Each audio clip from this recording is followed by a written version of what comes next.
നമുക്ക് ഗ്യാപ്പ് 1 എന്ന രീതിയിൽ ഡിവൈഡ് ചെയ്യാൻ പറ്റത്തില്ല. എക്സാമ്പിൾ ഞാൻ പറഞ്ഞുതരാം. ഇപ്പോൾ സപ്പോസ് √12 + ഇൻഫിനിറ്റി ആണെങ്കിൽ നമുക്ക് ഈ നമ്പറിനെ 4 × 3 എന്ന രീതിയിൽ ഡിവൈഡ് ചെയ്യാം. എന്ന് പറഞ്ഞാൽ ഇവിടുത്തെ ഗ്യാപ്പ് 1 ആണ്. അപ്പോൾ ഇവിടുത്തെ പ്ലസ് ആയതുകൊണ്ട് തന്നെ greater value will be the answer എന്ന് നമുക്കറിയാം. പക്ഷേ ഇതുപോലത്തെ 5, 7 ഇതുപോലത്തെ നമ്പേഴ്സൊന്നും നമുക്ക് 2 ഫാക്ടേഴ്സ് എന്ന രീതിയിൽ എഴുതാൻ പറ്റില്ല. അപ്പോൾ ഇങ്ങനത്തെ ക്വസ്റ്റ്യൻ നമ്മൾ എങ്ങനെ ആൻസർ ചെയ്യുമെന്ന് പറഞ്ഞാൽ ഒരു ഇക്വേഷൻ നിങ്ങൾ പഠിച്ചു വെച്ചിരിക്കുക. √1 + 4a ± 1 ഡിവൈഡഡ് ബൈ 2. ഇതാണ് ഇക്വേഷൻ. √1 + 4a ± 1 divided by 2.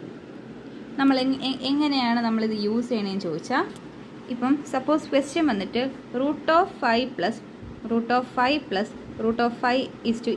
∞ ആണെങ്കിൽ നമ്മൾ ആദ്യം answer will B √1 + 4 × 5 that is 4 × 5 a ആണ് ഡിവൈഡഡ് ബൈ 2 പ്ലസ് 1 എഴുതും. ഇവിടെ പ്ലസ് ആയതുകൊണ്ട് ഇവിടെ പ്ലസ് എഴുതും. സപ്പോസ് ഇവിടെ മൈനസ് ആണെങ്കിൽ ഇവിടെ മൈനസ് ആയിരിക്കും. അപ്പോൾ answer will be √21 + 1 divided by 2. So ഇപ്പോൾ ക്ലിയർ അല്ലേ ഇതുപോലത്തെ ക്വസ്റ്റ്യൻസ് നമുക്ക് എങ്ങനെ ഈസി ആയിട്ട് ആൻസർ ചെയ്യാമെന്ന്?